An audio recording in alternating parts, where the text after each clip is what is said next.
So yeah, in this one we're gonna see the merits of sprint burst and how it can help you against a face camping Bubba camping in the basement with insidious with no heartbeat.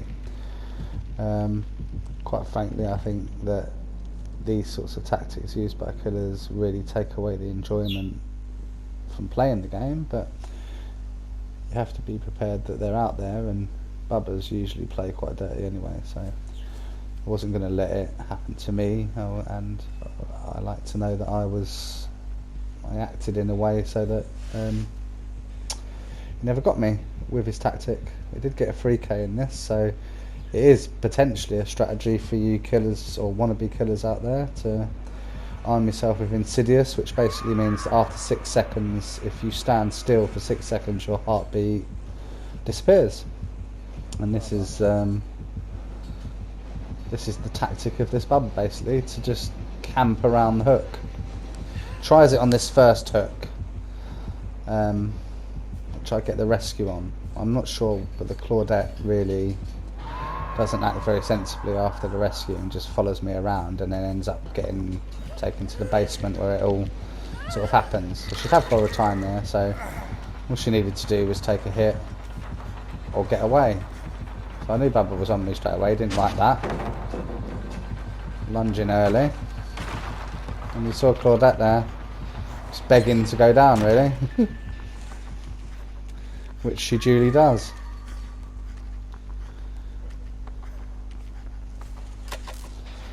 So already I know how this Bubba's going to play. I know that they're just going to hook and they're going to camp. But for some reason here as well, he manages to get a down in a minute.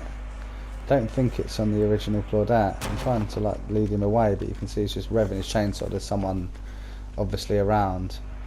He manages to get all the way from where they are to the shack, which is a really long journey, and the person would have plenty of time to wriggle off.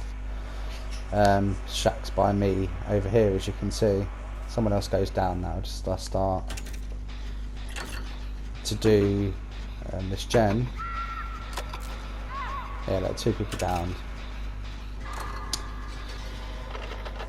And then we're going to see a huge carry from the killer, which is from that point there right over to the shack.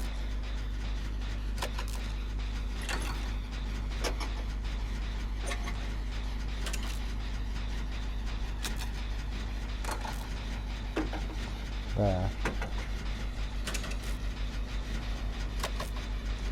Shouldn't be possible, but I'm guessing that whilst being carried, there's no resistance. He manages to get all the way down.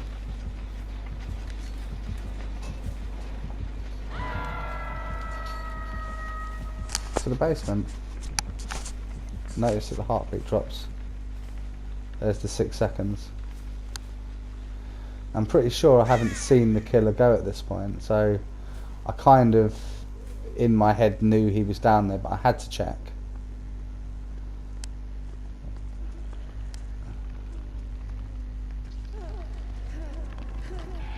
Just waiting in the corner, and my sprint burst gets me out, so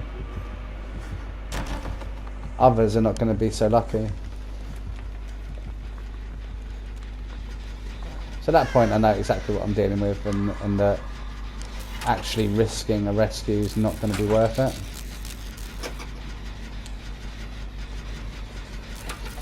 It's obviously tried and trusted method for this particular Billy. It's like a Venus flytrap, I guess. So here we go, watch on Bond. The unsuspecting survivor goes in, makes the unhook, and they both get down. So there's literally no way you can win.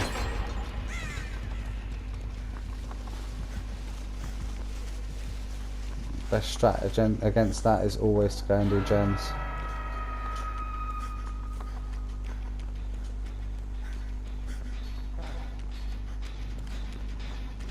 Which I duly do.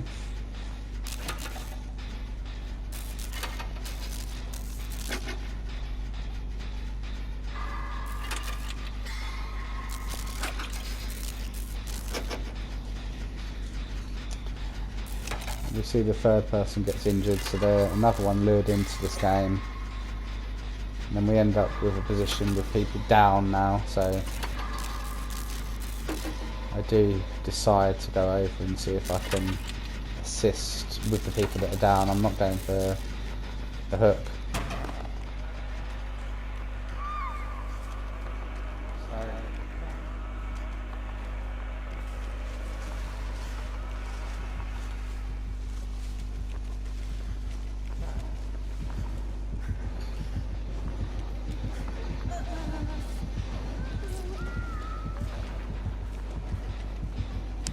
Again, I sort of do have a look here to see if I can make a play on getting a rescue from the hook. I feel that Bubba might come out again. You know, thinking that he now knows that everyone knows what he's going to do, so he'll change strategy, but it's not what he's going to do. Someone threw the pallet down. He's going to check the lockers up top. And then he's just going to go down and resume with the insidious play. He's just doing one more check of the periphery.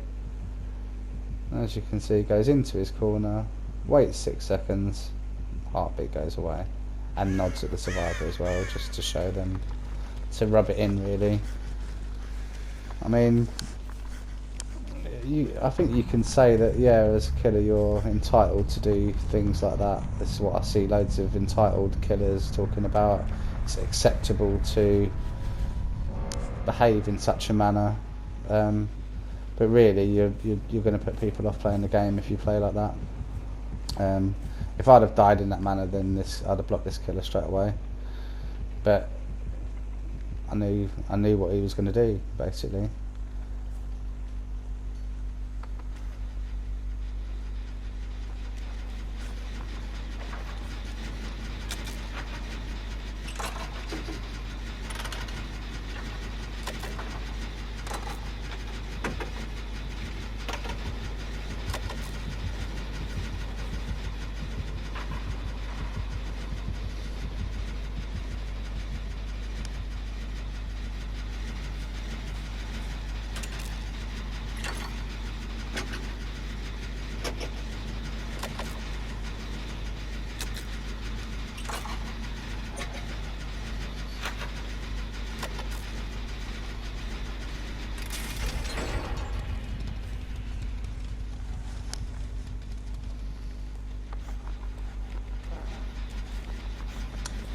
Get a nice discovery of hatch there, so it's always going to go in my favour from that point. The last survivor, if they go down, knows that they're going to get face camped, so I was assuming that I didn't know what hook this person was on, but even if it was first hook, I knew that they would quickly get it over and done with, because all the Billy was going to do was face camp. Ends up with a 3k. And you know, if he's that insecure over his killer abilities that he needs to do that, then that's fair enough. But it wasn't going to be the 4k. I got my repairs and I got my hatch, and a one finger up to the Billy, playing in what I think is a really unsporting way. But there you go. I'm sure that there's lots of you out there that disagree with that and feel it is acceptable for killer to do that based on it being 4-1 and all of these sorts of excuses that I see going around. But yeah, I think it's a pretty lame way to play the game, and I'm going to book you for unsportsmanlike conduct as well there. Anyway, hope you enjoyed how Sprint Burst defeats Insidious. If you like this video, please consider giving me a like and subscribe. Take it easy.